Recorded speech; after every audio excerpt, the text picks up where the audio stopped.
Voilà, donc moi, comme je le disais, j'ai suivi le film. Mais malheureusement, je le suivais sur une autre chaîne internationale. Sinon, si je peux mentionner le nom de la chaîne, moi, j'attendais à ce que le film soit diffusé au niveau des chaînes sénégalaises. Donc, pourquoi le film n'a pas été diffusé ici au Sénégal? Mais parce que, comme je te dis encore une fois, les chaînes sénégalaises n'ont pas montré d'intérêt particulier pour diffuser les films. Vous savez, un film aussi, c'est un produit. Donc, voilà.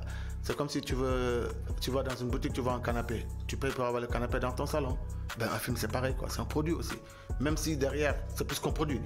Mais en tout cas, on est dans un monde où l'offre et la demande, quoi. En fonction de l'offre et la demande, on évolue.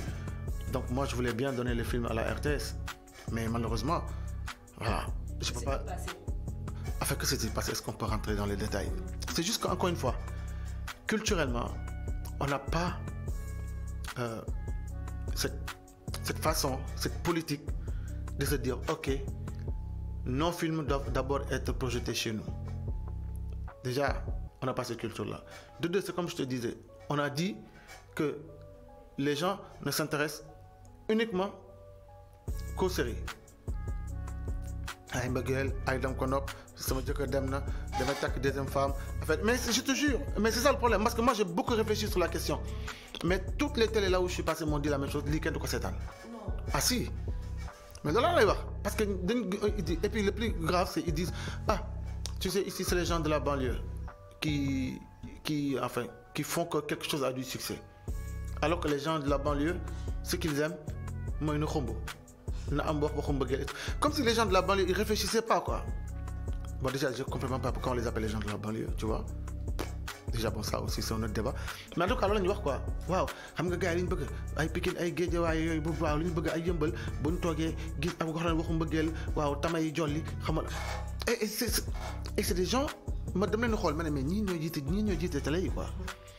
Mais ñii jiite télé yi noonu la ñuy xalaatee. Tu vois, et dañu gëm la loolu, c'est-à-dire que man li ma gën a décevoir, ce qui m'a dit le plus déçu, c'est que dans mon parcours, dans mes contacts à la télé, dans les médias, j'ai même pas rencontré quelqu'un qui, à un moment donné, même s'il ne voulait pas projeter le film, mais moi, toute lucidité, qui te disent là quand même ce produit est intéressant. Lii mën nañu xool ban case dañu ko war a dugal et tout.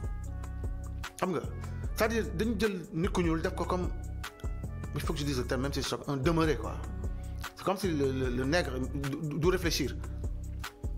Tu vois un peu? C'est comme si ñun fecc way tàccu ak je sais pas lan affaire mbëggeel loolu lañ moo ñu intéressé amul leneen lu ñu intéressé mais yuur day dund cerveau day dund xam-xam dafa am solo ma ama tey problème yi ñu am yëpp loolu moo ñu ko teg parce que moi j'ai visité plus de 45 pays dans le monde ama mais li ma gën a choqué mooy nit ku ñuul rek laa gis mu am un désintérêt mais total envers son patrimoine. li koy firndeel mooy da nga xool le plus grand savant l'un des plus grands savants du monde Cheikh Anta Diop égyptologue philosophe écrivain xam-xam kàngam foo dem ci adduna bi gars yi ko da nga dem États-Unis gars yi di la wax Cheikh Anta Diop comme si c'était un mais bul xam un demi-dieu que Dieu me pardonne mais nga ñëw Sénégal dañ naan avenue Cheikh Anta Diop université Cheikh Anta Diop mais jeex na foofu la yem et puis Cheikh Anta Diop il est mort en 86 donc on a attendu 30 ans avant ñu def film si moom loolu day lay won à quel peuple on a affaire pour faire un documentaire Sénégal mën nañu wax ne depuis 30 ans amuñu benn 30 millions bu ñu jël wala benn 40 millions def film ci Cheikh Anta Diop depuis 86 ba léegi nii te bu dee lamb la xaalis bi génn bu dee ngénte la léegi xaalis bi génn boo demee grand théâtre xaalis bi génn mais dès qu'on dit patrimoine c'est incroyable xam nga remarqué nga li mu la wax dès qu'on dit patrimoine il y a plus personne ñëpp tasaaroo mais c'est incroyable moo tax chinois bi raw ñu moo tax arabe bi raw ñu moo tax tubaab bi raw ñu moo tax yeneen xeet yëpp raw ñu parce que ñooñu duñ caaxaane loolu tubaab bi da ngay dem seen dëkk da ngay gis benn koñ boo xam ne da ngay romb man damay daw nekk ci forêt bi di daw ba saa tourné nga gis benn plaque ma ñëw lire plaque bi ñu ne en 1840 dafa am benn chasseur bu benn kii mbëkk fii la dee mi ngi tudd nii Jean-Louis xaw ma lan on se rappelle de lui fii nga ñëw fii la xawoon démb sax nit ñi fàtte nañ ko. oui c'est vraiment dommage. Ensuite, en parlant de Cheikh Anta Diop, bon, il y a un jeune réalisateur, Bathie Samba Diagne, qui a fait un film sur lui. Moi, Limou, je pense. Voilà, donc que j'ai eu l'occasion de suivre aussi et que je le félicite de passage. Bathie Samba Diagne. Voilà, c'est ça. Très intéressant. Aussi, bon, légui, ku bëgg sétan film bi, bon, El Maestro Labo Socé ko naka lay def. waaw mais xam nga quel maestro Labo Socé c'est film bi daanaka nekkatu sama loxo man. Lu tax loolu. Parce que tubaab bi dañ ñëw jënd ko. Waaw. Parce que non mais moi je dis les choses moi je suis très à l'aise hein, je suis très à l'aise de parler de ça. Xam nga quoi qu'on puisse dire.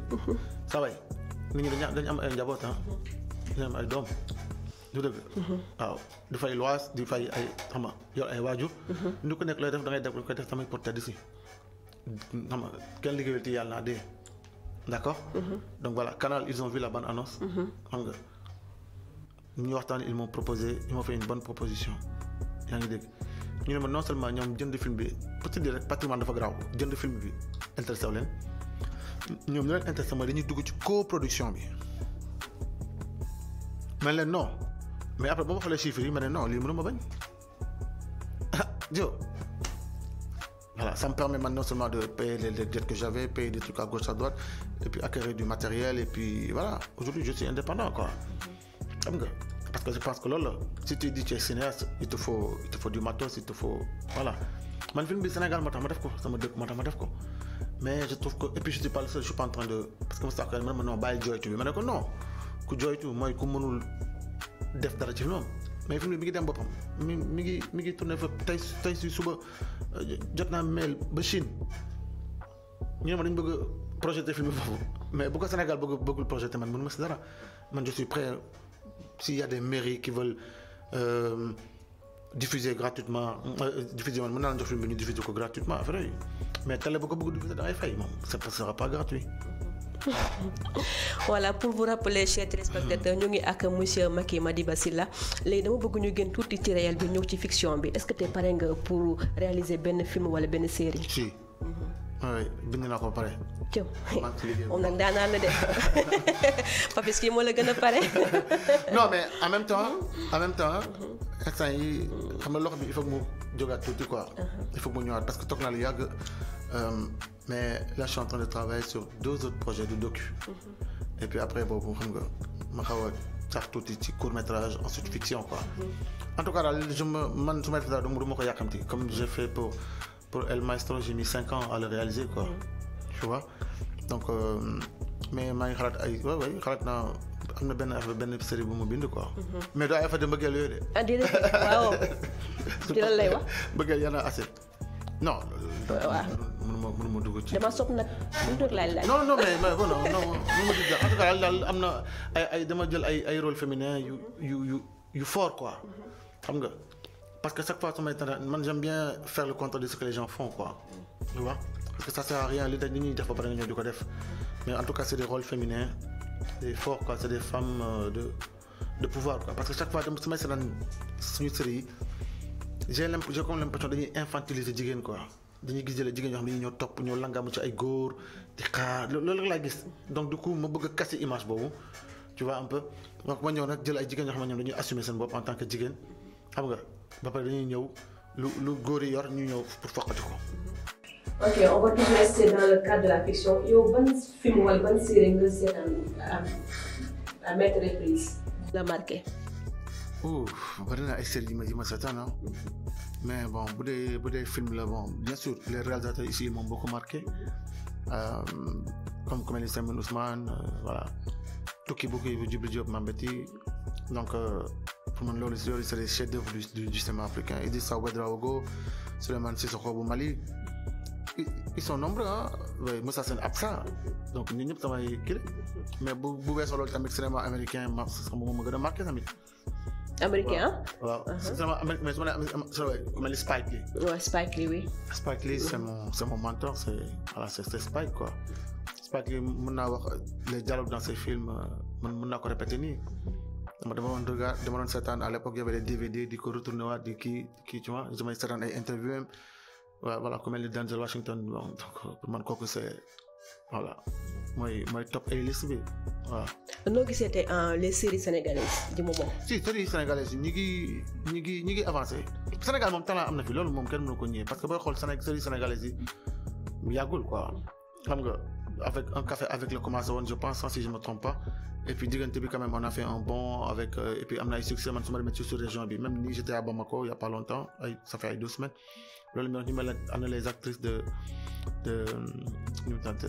Maîtresse d'un homme marié.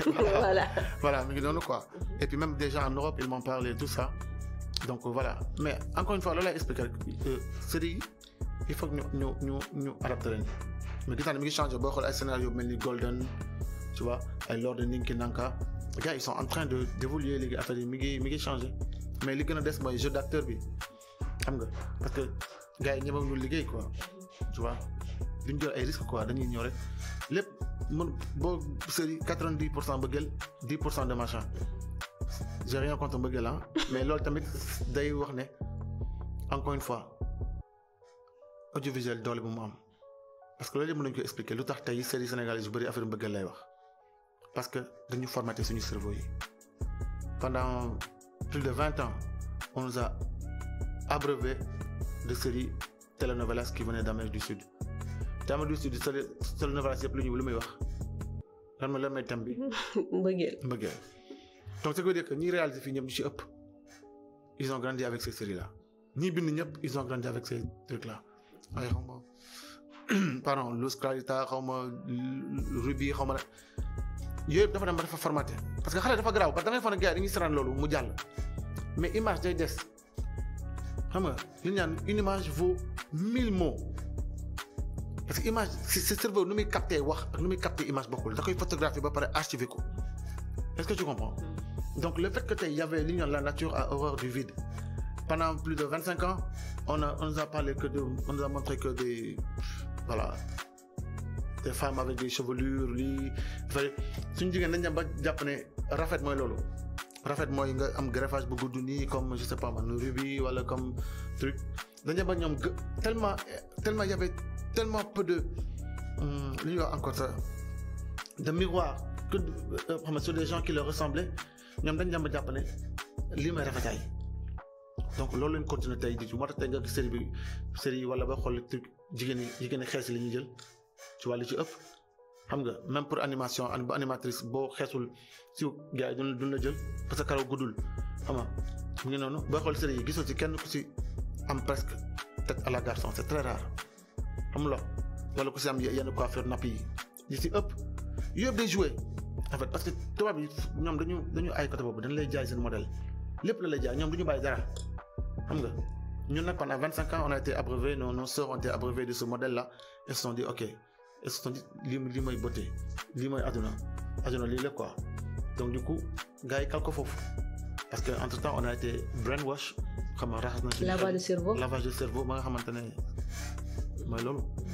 est-ce que tey jii ne pare nga bu collaborer ak benn réalisateur sénégalais. ah oui avec plaisir instant maa ngi liggéey ak benn réalisateur sénégalais je travaille avec un réalisateur sénégalais ñu ngi liggéey ci benn projet donc parce que loolu dafa am solo quoi parce que am na loo xamante ne man peut-être maîtriser wu ma ko parce que comme ñu wax ba ma jógee Sénégal yàgg na même si je suis assez souvent ici mais boo fi nekkee am na looy téye loo xamante ne xam nga tempo bi yéen ñi nekk fii ñoo ko xam tu vois un peu donc c'est clair que bu ñu liggéey ensemble mën nañ produire dara quoi ouais. Man loolu ça me ferait plaisir de continuer à réaliser à travailler avec même d'autres réalisateurs dans d'autres domaines. Ouais. Inch'Allah. Voilà donc l'émission tire à sa fin. Merci pour votre disponibilité. Voilà pour en tout cas merci pour tout. Voilà c'est quoi votre dernier mot? Non man maa lay remercier ci invitation bi et puis di wax aussi que voilà affaire yi yaatu na quoi. Et que c'est important aussi. ñu diversifier suñu ay choix ñu bañ a jël comme ñu wax tourner œufs et puis les mettre dans le même panier cinéma dafa am documentaire mais le documentaire est un cinéma entièrement jëgal à part entière ci cinéma la bokk. oui ci cinéma la bokk. parce que ba tey boo demee Netflix mën nga fa seetaan ay séries mën nga fa seetaan fiction mën nga fa seetaan documentaire. nga gis ñu ne a documentary by Netflix da ngay gis tey les grandes chaînes en Europe ils ont des documentaires am nañ chaîne boo xamante ne loolu la National Geographic wala Arte dañuy am ay services documentaires d'accord donc Sénégal ñu xam ne loolu dafa am solo et que patrimoine bi fi nekk fiction mënu ko fësal parce que ça va être trop cher mais le temps que ñuy am moyen pour def ko fiction mën nañu ko d'abord def documentaire tey ku mel ni Mohamed Ali il a plus une vingtaine de documentaires sur Netflix tu vois un peu donc loolu dafa am solo donc moo tax bon may ñaax nit ñi rek ñu xam ne affaire yi aar bi dafa yaatu dafa ubbeeku autant il y a des séries autant il y a la fiction autant aussi il y a le cinéma documentaire quoi donc moo tax man may liggéey je travaille sur 2 films en simultané Jules François Bocandé film bi ngi tudd Essamay parce que Essamay mooy la panthère en Joola parce que Jules François Bocandé c'est le premier joueur africain bu nekk meilleur buteur dans un championnat européen donc dem naa Casamance dem naa mettre interview avec Paris naa interview pas mal ay ñoom Abdoulaye Diaw et tout boo jógee ci Bocandé maa ngi aussi ci un sujet beaucoup plus politique bu tudd le Sénégal révolutionnaire au nom de la liberté boobu je parle du PAI le Parti africain de l'indépendance bu ñoom Majmout Diop donc voilà la période de Senghor voilà jusqu'au départ de Senghor parce que ñoom c'était des révolutionnaires ils étaient dans la clandestinité moo taxoon ma dem Mali pour retrouver ñooñu fu ñu nekkoon parce que ñoom dañ daw Sénégal Senghor dafa dissoudre seen parti ñu daw dem Mali nëbbatu foofu donc histoire boobu tam ma bëgg ko fësal pour génération yi ëllëg boo gëstoo nga xam. Voilà, donc apparemment, donc lui c'est un réalisateur engagé, hein? Bon, et aussi un grand panafricain. En tout cas, merci beaucoup à monsieur Macky Madiba Silla, et merci aussi au Centre Camus, notre partenaire, et aussi à toute l'équipe technique. Bonne année à vous et merci. Au revoir.